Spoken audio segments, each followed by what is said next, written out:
Bonjour à toutes et à tous et bienvenue à tous les supporters du Real Madrid et fans de football en général, j'espère que tout le monde va bien. Aujourd'hui, nouvel épisode d'actualité Real Madrid sur la chaîne YouTube avec un sommaire plus petit que d'habitude vu qu'on a déjà débriefé une autre grosse partie quand même de l'actu Real Madrid avant le week-end dernier. D'ailleurs, pour ceux qui auraient raté éventuellement mon débrief entre le Real Madrid et Grenade, il est disponible sur la chaîne, je vous laisserai aller le regarder après cette vidéo là. Je vous rappelle que si vous êtes fan du Real Madrid, du Barça, Atlético, de la Liga ou globalement du foot en général, n'hésitez pas à vous abonner car sur la chaîne il y a de plus en plus de contenu pour vous divertir et partager en tout cas entre passionnés. Donc n'hésitez pas à vous abonner, cocher la cloche et mettre un petit pouce bleu, petit commentaire pour le référencement, ça fait toujours plaisir. Dani Carvajal s'est blessé pour 3 à 4 semaines au muscle solaire, du coup au muscle du mollet, notamment il est sorti à la mi-temps contre Grenade le week-end dernier, remplacé par Lucas Vazquez.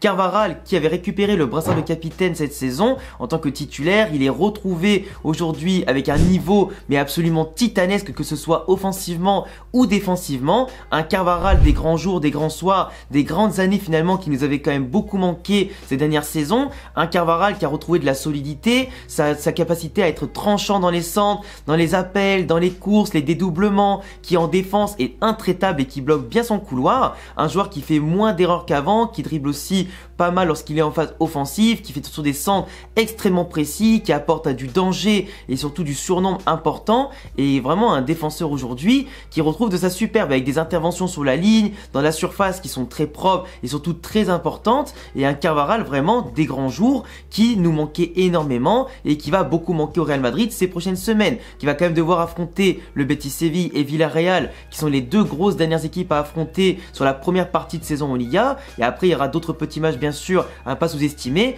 mais contre les grosses équipes et globalement les équipes en forme, tu as envie d'avoir un maximum de joueurs dans ton effectif qui sont aussi en forme et en confiance, parce que là le Real Madrid depuis le début de saison, je sais pas ce qui se passe mais c'est une hécatombe. J'ai l'impression de voir, pour ceux qui ont la référence, le bataillon d'exploration de l'attaque des Titans. Tu pars au front, tu reviens, il te manque la moitié de ton effectif voire les 3/4. À un moment donné, le Real Madrid, t'as déjà Vinicius, Camavinga, Tchouaméni, Modric, t'as déjà plein de joueurs, Militao, Courtois, etc. qui sont blessés, et chaque semaine, tu en perds un peu plus. Et le pire, c'est qu'il n'y en a pas entre-temps qui reviennent. On doit même jouer avec des Bellingham et Brahim Diaz, qui ont des luxations à l'épaule et qui normalement devraient se faire opérer, mais les mecs sont tellement chauds, tellement en forme en ce moment, et sont tellement dans une forme étincelante, et il y a tellement de blessés au Real Madrid, que faut pas se permettre, que ce soit pour eux ou pour l'équipe, de perdre encore des joueurs pour quelques semaines ou quelques mois. Donc t'as des joueurs aujourd'hui qui serrent les dents, comme Rodrigo qui a des petits pépins en genoux mais qui continue de jouer, heureusement ça s'aggrave pas, etc. Mais vraiment on a des joueurs aujourd'hui qui sont atteints par la malchance. Si on remporte des trophées en fin de saison avec autant d'absents, mais je peux vous dire que c'est un exploit les gars. On est premier pour l'instant partout, mais il faut que ça dure parce que la deuxième partie de saison c'est la plus dure avec le rythme entre les sélections, les clubs, tout ça, et la préparation aux futures compétitions comme l'Euro pour les sélections, etc. Donc forcément ça va être un rythme beaucoup plus infernal, et avoir le plus d'effectifs prêts possible pour faire des rotations, gérer les efforts, tout ça, c'est la base, mais encore faut-il que les joueurs soient pas blessés. Et là où les titres se jouent, j'aimerais bien qu'on ait tout notre effectif et tout notre football pour franchement défier la concurrence qui est quand même assez importante. Donc voilà, Carvajal blessé 3-4 semaines, il va beaucoup nous manquer et il va laisser du coup Nacho ou Lucas Vazquez prendre sa place. Vazquez, il me fait un peu plus peur parce que quand même ces dernières saisons, c'est pas le Vazquez des grands jours non plus. Avant, il avait assuré l'intérim parfaitement avec Zizou en tant qu'arrière droit. Depuis quelques temps et après sa blessure qu'il avait eue qui était quand même assez grave, il était revenu avec un level beaucoup amoindri. Offensivement, il fait pas beaucoup de centres réussis. Il apporte pas beaucoup par ses dédoublements, il apporte pas beaucoup par son apport et sa technique qui est un peu limitée. Et défensivement, il laisse beaucoup d'espace dans son dos, beaucoup de chances aux adversaires de déborder, centrer. Et des fois, on prend quand même pas mal de buts sur les centres, notamment contre l'Atlético Madrid où 3 fois c'était passé par son couloir et 3 fois on a pris les buts. Mais après bon, heureusement cette saison on est quand même plus solide. Globalement on prend beaucoup moins de buts que les saisons passées, mais ça reste quand même un danger à prendre en compte, en espérant au pire qu'il nous fasse quand même des masterclass comme on l'espère qu'il nous fera. Mais sinon Nacho mis à droite et Alaba Rudiger dans l'axe, ça me paraît quand même plutôt intéressant comme plan quoi. Donc Carvajal absent 3-4 semaines, il va beaucoup nous manquer, on espère que quand il reviendra il sera aussi en forme qu'au début de saison. En tout cas c'est tout ce qu'on demande pour Carvajal qui a retrouvé de sa superbe. Seulement 17 ans, Endrick va déjà être sacré double champion du Brésil Brésil de manière consécutive. L'an dernier avec Palmeiras, il alternait entre les équipes de jeunes avec lesquelles il a remporté beaucoup de trophées, franchi des catégories à vitesse grand V et battu pas mal de records. Et là, il a aussi alterné avec du coup l'équipe pro l'an dernier où il a beaucoup contribué pour son jeune âge à 15-16 ans avec beaucoup de temps de jeu, des buts et des passes décisives. Donc du coup, il avait pu ajouter le titre de champion du Brésil à son palmarès de manière légitime. Cette saison, il est définitivement intégré au groupe pro. Il a traversé des zones de turbulence assez importantes et des critiques où il comprenait un petit peu maintenant c'est quoi d'avoir de grosses attentes envers soi, etc. La pression.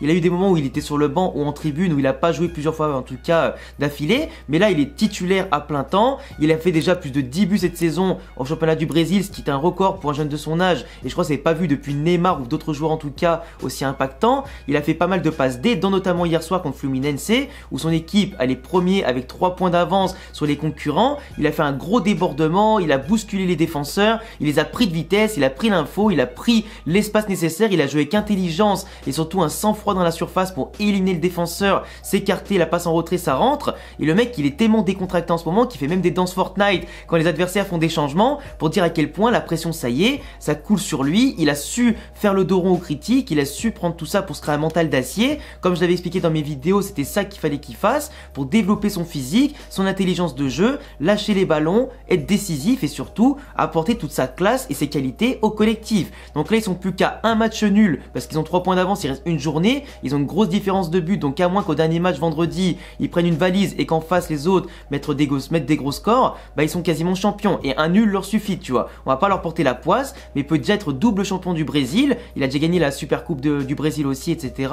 Il lui manquerait plus que la Copa Libertadores, dans laquelle il va se qualifier, mais il aura pas le temps de la jouer à fond avant de venir au Real Madrid l'été prochain, mais au moins il aura tout remporté à ce niveau-là, au niveau local, national, et c'est avant tout ça, l'exploit quand même d'Hendrick, qui pourra venir avec l'esprit tranquille, d'avoir brillé chez les jeunes, avec aussi les jeunes du Brésil, et éventuellement en pro avec son club en tout cas de cœur et formateur, avant de venir au Real Madrid, pourquoi pas, pour tout exploser. Mais il a toutes les qualités du monde, il aura un temps d'adaptation comme tout le monde, mais il a tellement de qualités énormes que franchement, l'avenir peut être que brillant avec lui et ce qu'on a déjà au Real Madrid. Du coup encore, bravo à lui. Le Real Madrid va dégainer une offre pour Kylian Mbappé dès janvier 2024. Ils auront le droit légitimement de contacter Mbappé pour directement négocier avec lui un contrat pour la saison prochaine. Mbappé qui sera en fin de contrat avec le PSG en juin-juillet 2024, donc forcément il est libre de négocier avec qui il veut dès janvier. Le Real qui veut faire ça dans les règles tranquillement veut en tout cas qu'Mbappé signe son contrat le plus vite possible. Il n'y aura pas de négociation jusqu'à juillet, jusqu'à août cette fois-ci. Le Real Madrid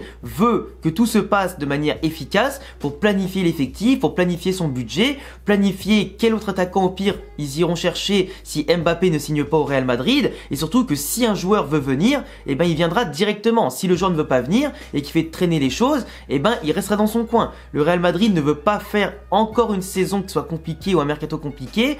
Cette année, il y a eu tellement de blessures, ils veulent en tout cas prévoir le coup pour l'année prochaine avec un mercato ambitieux, avec les Alphonso Davies, avec pourquoi pas un Frimpong qui pourrait arriver de l'autre côté, en tout cas des joueurs qui compléteraient l'effectif aujourd'hui. Il y a pas mal de soucis d'équilibre à certains levels et de certaines concurrences aussi, mais globalement, qu'il y ait Ancelotti ou un autre coach, il faut aussi que l'attaque soit réglée. Même si cette année pour l'instant ça se passe plutôt bien sans attaquant de pointe de référence, il faut absolument au bout d'un moment pour passer un cap et s'assurer pourquoi pas des succès par rapport à la concurrence qui se renforce de chaque année en Espagne comme en Europe, bah, il faut avoir la meilleure équipe la plus compétitive possible. Et Mbappé ou Haaland, ce sont les cibles privilégiées du Real Madrid, et forcément plus tu traînes avec Mbappé, moins tu as de chance après de signer un Haaland ou un autre grand attaquant qui sera sur le marché, qui sera peut-être déjà ciblé par une autre équipe ou déjà verrouillé par une autre équipe encore une fois. Donc forcément perdre des opportunités parce que tu as toujours les yeux sur le même mec, qui est l'obsession de Florentino Pérez comme vous savez tous, mais au bout d'un moment, il faut voir aussi un peu plus loin. Mbappé va t'apporter la visibilité, il va t'apporter des ventes de maillots, il va t'apporter énormément de fanbase française, etc. au Real Madrid, et pas mal d'autres choses encore. Mais globalement, aujourd'hui, Mbappé, même si sportivement c'est un des meilleurs joueurs du monde, il faut voir aussi si dans le vestiaire ça se passera bien. Aujourd'hui le vestiaire du Real Madrid c'est comme une famille, les mecs ils sont ultra soudés, ils ont même jamais été aussi soudés dans ce groupe là que j'ai jamais vu de ma vie. Il y a une entente entre les jeunes qui est phénoménale et il faut espérer qu'un Mbappé qui est vu comme certains comme un boulard, comme un melon originel tout ça, bah vienne pas foutre la merde au niveau de l'équilibre de l'effectif, avec la masse salariale, avec en tout cas ses exigences, son comportement qui veut toujours en tout cas attirer quand même tout à lui de plus ou moins directement, mais globalement il faut voir si Mbappé le Real Madrid fait une offre et qu'après sportivement il s'inclut bien au Real Madrid, si après ce sera bien sûr un succès ou peut-être un échec, on sait pas, hein, mais après au-delà de ça, il faut quand même qu'avec le collectif ça s'insère bien, que certains joueurs après n'y perdent pas trop leur compte avec un Mbappé qui bien sûr, même s'il est meilleur,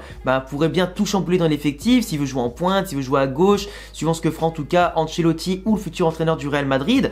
Mais après dans tous les cas, le Real Madrid fera son offre et Mbappé a plus ou moins intérêt à venir au Real Madrid s'il veut remporter des ballons d'or, des Ligues des Champions, tout ça, parce qu'à mon avis c'est pas au PSG qui remportera tout ça, même si Messi a eu un ballon d'or avec le PSG, c'était plus grâce à l'Argentine et la Coupe du Monde que ce qu'il a fait avec le Paris Saint-Germain qui était famélique, surtout sur les 3/4 de la saison. Enfin bref, après on en a déjà assez discuté, mais moi vous savez que le Real prépare son offre et qu'à mon avis celle-ci devra être plus ou moins acceptée rapidement par Mbappé, sinon qu'il prolonge ou qu'il parte en première ligue à Liverpool ou je ne sais où, mais globalement le Real Madrid est quasiment sûr de le signer enfin en 2024. Ça aura traîné, mais au moins un jour il faut que ça se passe si chaque club et chaque joueur en tout cas qui sont concernés ici veulent franchir un palier et pourquoi pas passer à autre. En tout cas voilà les gars, c'est tout pour ce nouvel épisode d'actualité Real Madrid. J'espère que comme d'habitude les infos ont été analysées, concises et précises comme vous aimez. Je vous laisserai me dire en commentaire ce que vous pensez des sujets qu'on a abordés dans cette vidéo. N'hésitez pas à vous abonner, cocher la cloche, mettre un petit pouce bleu. Mes réseaux comme Insta, Twitter et Twitch sont en description et à bientôt les gars pour une prochaine vidéo. Ciao.